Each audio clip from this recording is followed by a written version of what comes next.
या शरीररूपी मथुरेमध्ये जर देवाला प्रगट करायचं असेल तर आपली ही शरीररूपी मथुरा महाराज स्वच्छ असायला पाहिजे. पवित्र तो देह वाणी पुण्यवंत आणि जो वदे अच्युत सर्व काळ. आपल्या हृदयामध्ये जर देवाला प्रगट करायचं असेल तर हा देह पवित्र झाला पाहिजे. आणि हा देह कशाला पवित्र होतो? पवित्र तो देह वाणी पुण्यवंत जो वदे अच्युत सर्व काळ.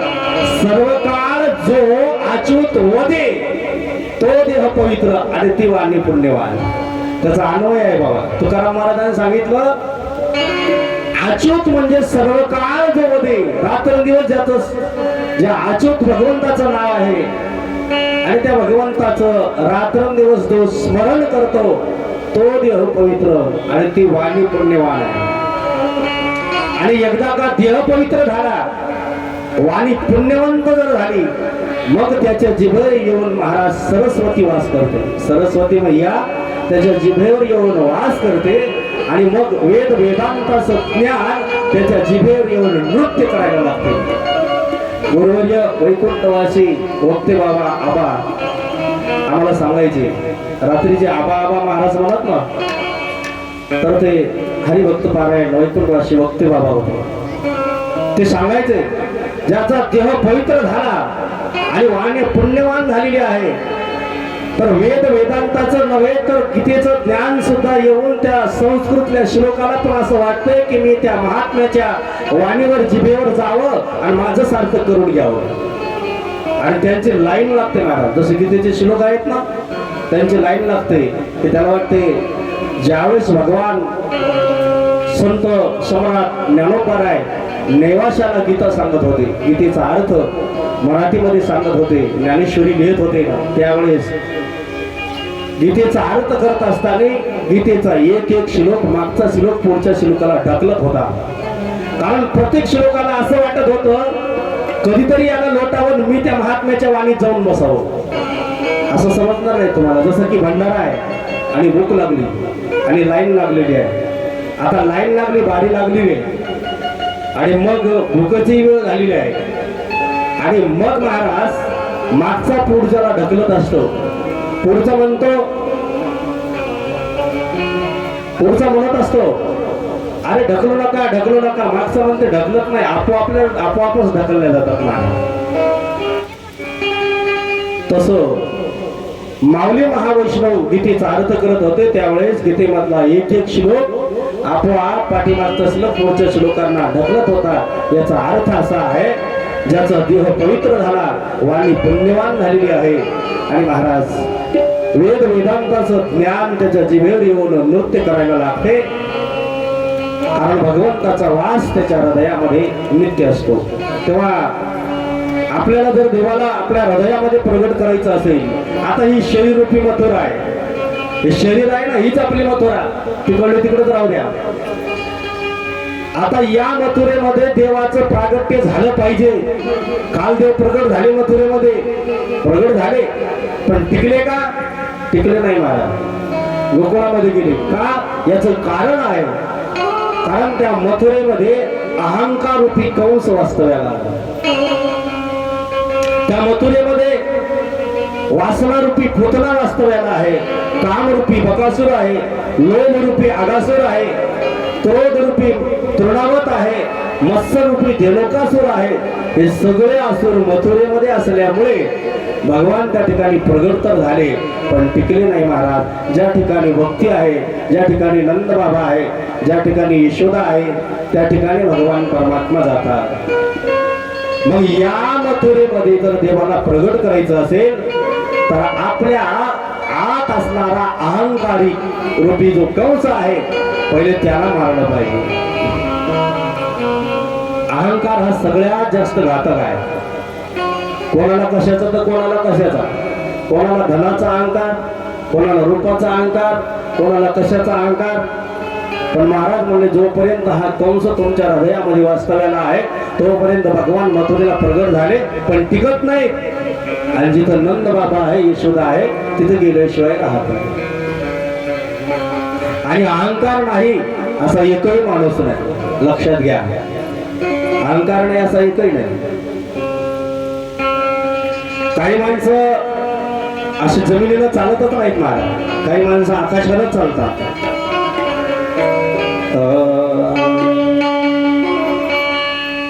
अरे आसमान पर उड़ने वाले, अरे आसमान पर उड़ने वाले, धरती को पहचान किसी का नाम नहीं अभिमान, किसी का नाम नहीं अभिमान, किसी का आसमान पर उड़ने वाले, आसमान पर उड़ने वाले, धरती को पहचान किसी का नाम नहीं अभिमान, किसी का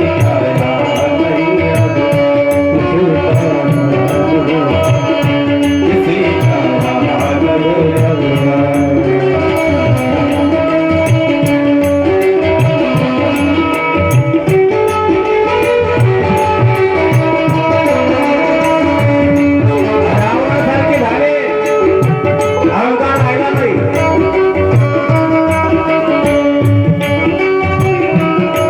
या भारताचा सम्राट राजा धृतराष्ट्र, त्याचा सुद्धा अहंकार राहिला नाही. सब देव रावण के वश में, ऐसा रावण का महिमा, ऐसा रावण का महिमा, ऐसा रावण का महिमा. रावण लाल बल धन की सीमा, बल धन की सीमा, अभिमानी रावण की लंका, अभिमानी रावण की लंका, जल गई पूर्ण सभा. किसी का नाम नहीं अभिमान, किसी का नाम नहीं अभिमान, किसी का नाम नहीं अभिमान, किसी का नाम नहीं अभिमान. रहा नहीं, रहा नहीं, रहा नहीं, रहा नहीं, रहा नहीं, रहा नहीं, रहा नहीं, रहा नहीं, रहा नहीं, रहा नहीं,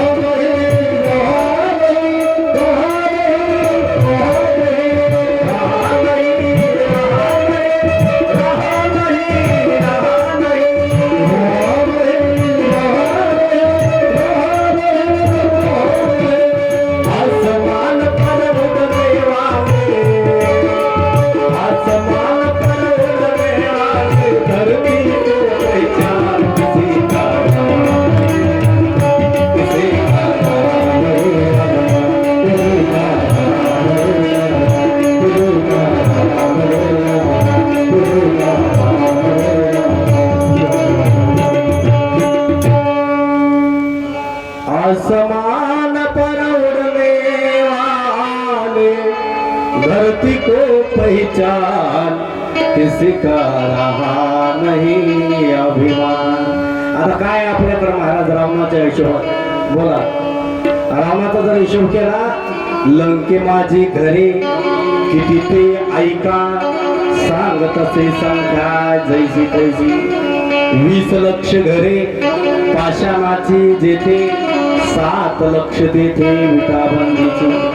कोटी घरे जेथे काशा आणि तांब्याची, सप्त कांचनाची, शुद्ध कांचनाची सप्तकोटी. तुका म्हणे नरदेह येणारा, किंवा नामा म्हणे नरदेह येणारा, आणि तयाचा मातोरा केला मुळे. एवढा मोठा रावण, समजलं का तुम्हाला? रावणाकडे ब्रह्मदेव वेद बनायला होते.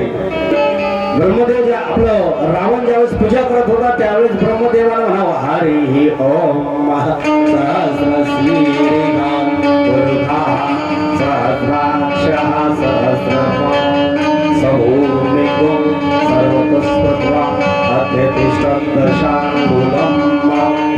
वेद असा म्हटलेलं होतं.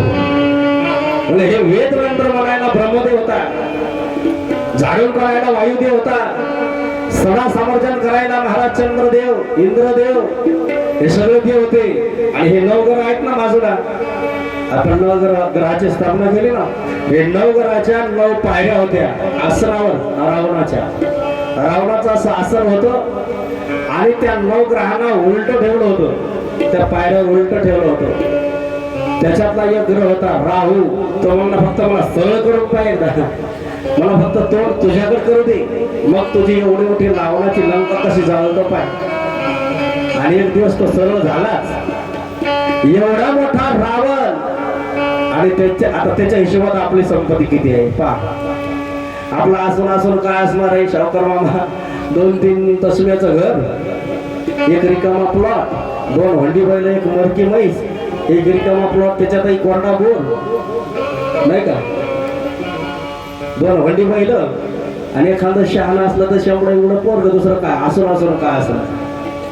आता रावणाच्या संपत्तीचा आणि आपल्या संपत्तीचा जर विचार केला तर एका दिवसाचं लाईट बिल सुद्धा होत,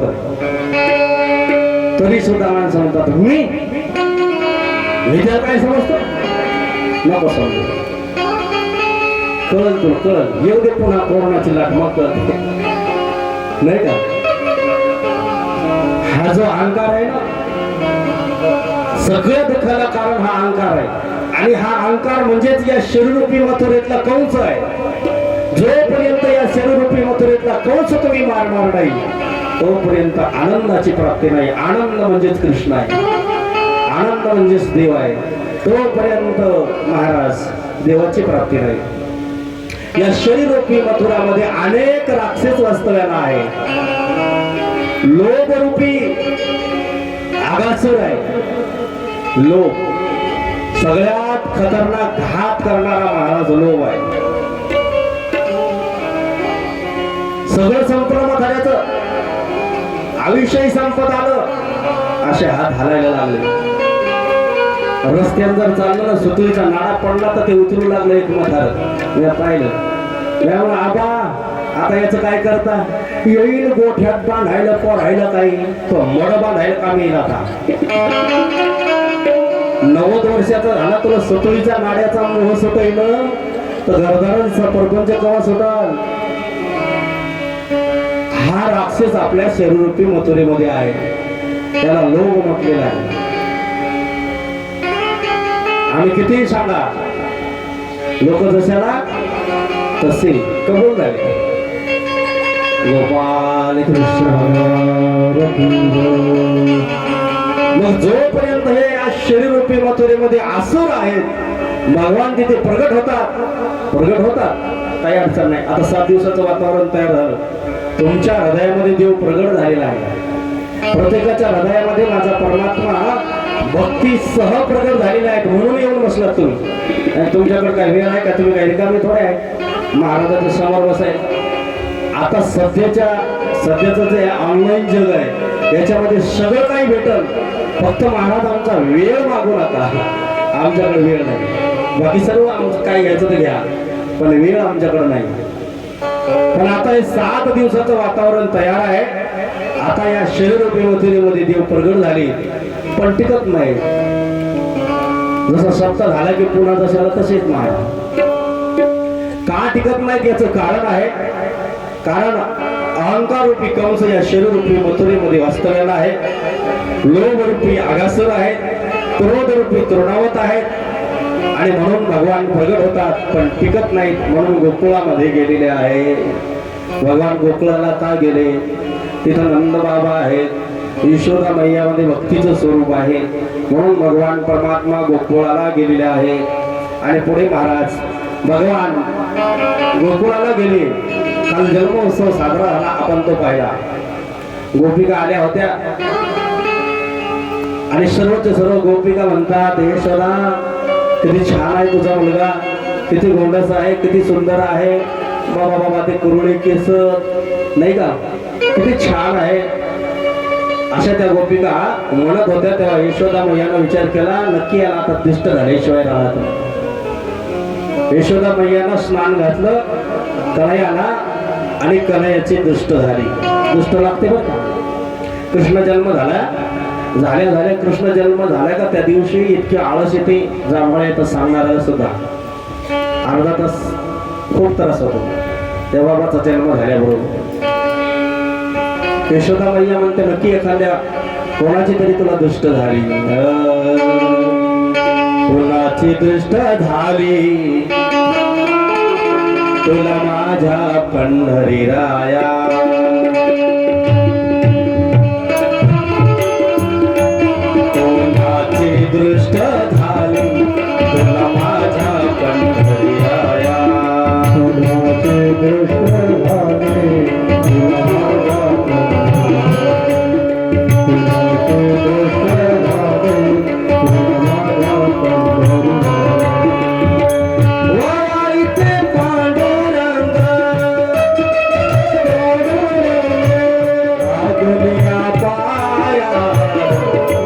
कुणाचे दुष्ट झाले तुला माझ्या पंढरीराया कुणाचे दुष्ट झाले तुला माझ्या पंढरीराया कुणाचे दुष्ट झाले तुला माझ्या पंढरीराया तुझ्या पायीचे दिष्ट झाले बाळ जड बनवाली तुझ्या पायीचे दिष्ट झाले तुझ्या पायीचे दिष्ट झाले बाळ जड बनवाली तुझ्या पायीचे दिष्ट झाले बाळ जड बनवाली वाईते पांडुरंगा वाईते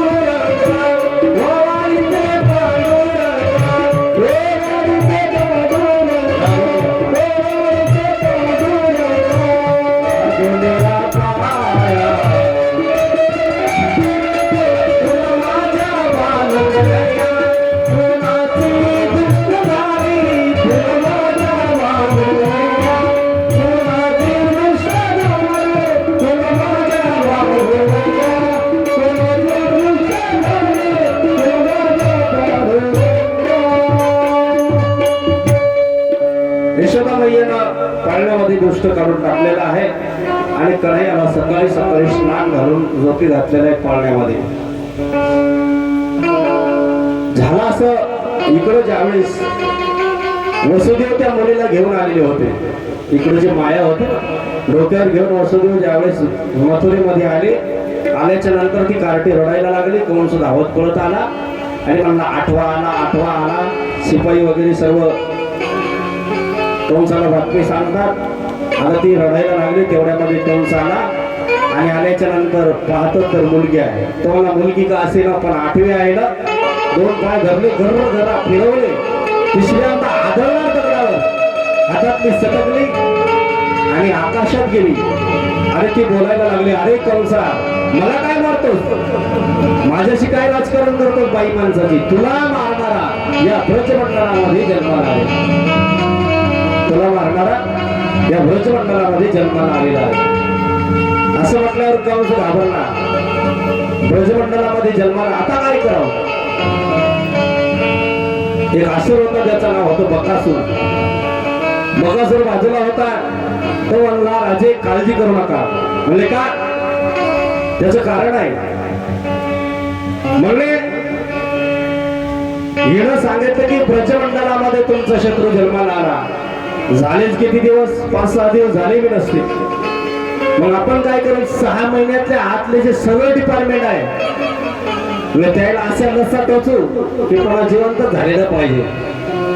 मग काय करावं. म्हणले माझी बहीण आहे जिचं नाव आहे बकासुराची बहीण आहे पोतना, आणि त्या पोतनेला बोलवलेलं आहे. पोतनेला सांगितलं हे काम तो करायचं आणि या ब्रजमंडळातले लहान लहान जे मुलं आहेत ते सगळी तो मारून टाकायची. आणि तिनं आपल्या स्तनामध्ये विष धारण केलेलं आहे. आपल्या स्तनामध्ये विष घेऊन निघाली.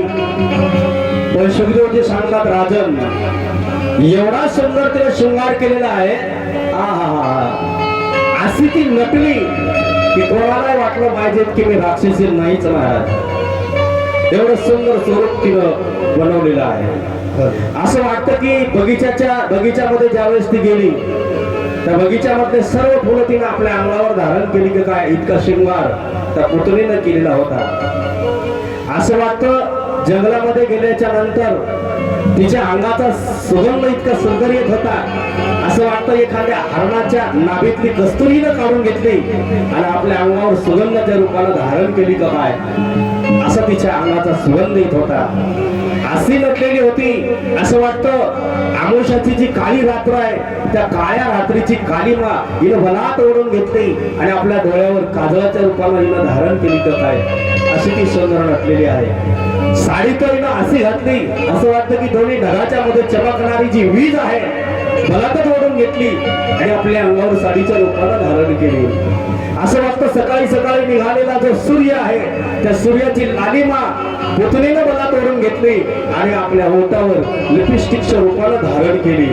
आणि महाराज अशा प्रकारे सप्तसुर जसे आहेत सरस्वतीचे तिनं जणू आपल्या पायामध्ये जे पैंजण घातलेले आहेत आणि त्या पैंजणाचा जो आवाज आहे असं वाटतं की सरस्वतीची सप्त स्वर आहे असा शृंगार त्या पुतळीनं केला आणि शृंगार करून पुतळा आलेली आहे. संत शिरोमणी नामदेवराय वर्णन करतात.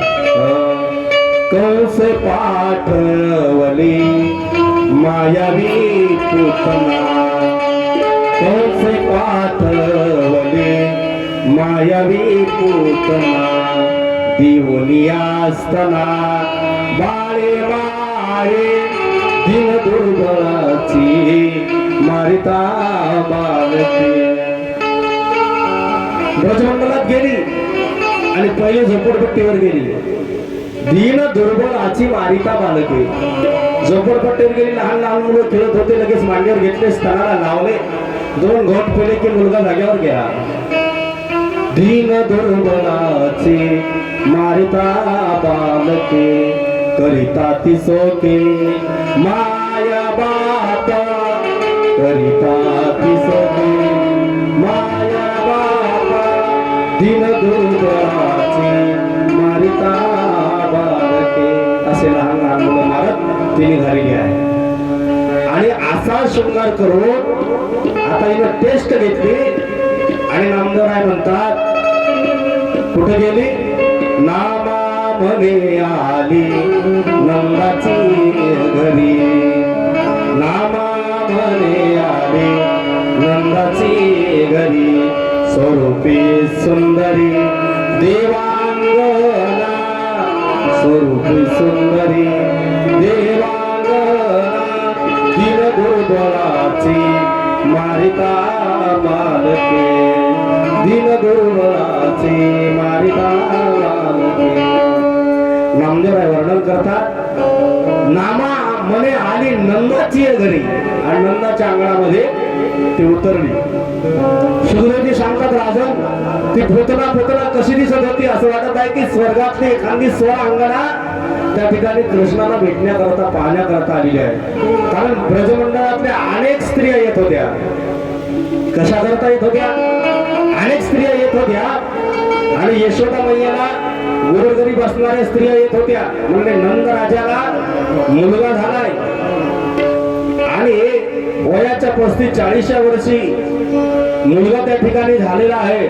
म्हणून ब्रजमंडळातल्या काही स्त्रिया, काही पंडितांनी सर्वच्या सर्व येत होत्या आणि यशोदा मैयाला काय म्हणत होत्या, तुला कृष्ण झालाय ना, त्या बदल्यामध्ये आता आम्हाला काही दे, मागण्या करता येत होत्या. लाला जन्म सुन आई यशोदा मैया दे दे बधाई, लाला जन्म सुन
दे बधाई मैया दे बधाई लाला जन्म सुन आई यशोदा मैया दे बधाई। ब्रजमंडळातल्या स्त्रिया रोज येत होत्या मैया काहीतरी दे आणि हक्कानं त्या ठिकाणी मागत होत्या। चोडी भी लुंगी मैया कंगना भी लुंगी पैजल की दे बधाई यशोदा मैया दे बधाई। कपडे पण मागत होत्या आणि कपडे काय घालतात तिकडं साड्या बिड्या जास्त नाहीत मारत आता बी लेहंगा भी लुंगी मैया चुनरी भी लुंगी लेहंगा भी लुंगी मैया चुनरी भी लुंगी अंगिया की दे सिलाई यशोदा मैया दे बधाई। ब्रजमंडळातल्या स्त्रिया ज्या आहेत ना आजही काही खूप सुंदर खाली असा घागरा असतो आणि वरून चोळी असते। राधाराणी जसे घालतात ना आज तसे आजही वृंदावनात जर गेलात तर इस्कॉन मंदिराच्या समोर तर खूप छान ड्रेस आहे। अंगिया की दे सिलाई यशोदा मैया दे बधाई। आणि सुखदेवजी सांगतात राजन असं वाटतं की पुतना ज्यावेळेस आली ना ही स्वर्गातली सोड अंगणाच आहे की काय। आणि रोज ब्रजमंडळातल्या स्त्रिया येत होत्या आणि ती उतरलेली आहे नामा म्हणे आली नंदाच्या घरी आवाज दिला यशोदे अवे यशोदे। यशोदेनं कन्हैयाला पाळण्यात टाकलेलं होतं बाहेर आली पाहिलं बाबा बाबा बाबा काय तो शिंगार यगदानी घातली शेवण पीस घातले गळ्यातलं घातलं कानातलं घातलं नाकातलं घातलं यायला लय सोन्याचा उल्हास आहे ना काय सांगा मला। झुंबर पण कानातले घातले डुलं फुलं लय आवडत आम्हाला आणि नवीन नवीन डुल्ल करू द्या मातीची मान कसे डलते आणि झटका थांबते या बाईला इकडलं फुल दाखवते किंवा तिकडला फुल दाखवते हो नवीन नवीन आणू द्या नवऱ्याला काय का महाराज नुसते नाकात मोरडी जरी असली ना मोरडी मोरडी म्हणतात कळते तुम्हाला तुमच्या इकडं का असते ते नाकातले मोरडी कानातलं किडूक मिडूक हे जरी नवऱ्यानं करून आणलं ना असे नाकाला झटका आणते मोडून जाईल ना जरा थांब आणि इकडून तिकडून नेमकंच केलं झटके आणण्यातच गेलं हरपलं आणि लग्नाला जाताना तर एवढा उल्हास बाईच्या गळ्यात नसलं काही नसलं तरी दुसऱ्याचा उसला पासलं मागून पण नेते बाई तू याच्या दिवस पद द्यावं लय मोठ्या लोकांनी मी एकटी चांगले नाही सर घडलेली घटना आहे लक्षात घ्या एकीनं दुसऱ्याची एकदारी मागून नेली लग्नात हरपली पिशासारखीच पळू लागली व लग्नात मेळाला मावशी एवढी करून बाप्पा नाही नवरा जीवच घेते नवरा आडमुठ हिला माघाऱ्याच कारभार केला हे नाही कारभार चालते याचा माघाऱ्या चालते ना माघाऱ्या कारभार चालते लग्न झालं मैत्रिणी असतात पण ते सोन आहे सोपं समजू नका आणि देऊ नका आजपासून तिला ताण नाही तुला ताण नाही आज गरम केवढ्याच आहे तोळा तो विचारलो 50 तर पुढत असं एवढं सोपं आहे का मग एवढी मोठी वस्तू दुसऱ्याची घेऊन जायची काय जीव द्यायचा आहे का आपल्याला नाकातलं किडूक मुडूक बनवायला 12 वर्ष लागतात तिला कशाला महाराज 1 तोळ्याची एकदानी घेऊन जावं दुसऱ्याची वस्तू काही गरज आहे घेणं देणं कंदी लावून येणंच आहे की लय अवघड आहे मला आणि एक सांगू का तुम्हाला हे सोनं नाणं हे काही खरं नाही हे जे आहे ना आपला निर्विष्णी जर पती असेल आणि आपल्या पतीला जर आपल्या भावना कळत असतील तर तेच तुमचं सोनं आहे गोपाळ खरं सोनं तेच आहे या सोन्याला काही किंमत नाही बाहेरच्या सोन्याला एक असलं तरी पण झालं मंगळसूत्र आणि तेही जरी नसलं तर असं तुळशीचं घाला हे मंगळसूत्रच आहे तुमच्या गळ्यातलं मंगळसूत्र ना आमच्या गळ्यातलं मंगळसूत्र एकच आहे हे सगळं श्रेष्ठ आहे आता याचा तर असा दंडक आहे आमच्या वारकरी संप्रदायामध्ये बाबाजी याच्यावर जर सोनं घातलं ना, सांगूच का, याच्यावर जर सोनं घातलं, तुळशीवरी सोने आणि हे गाढवाचे लेणे गोपाल कृष्ण, आमच्या देवाच्या समोर हे सगळ्यात मोठं सोनं आहे.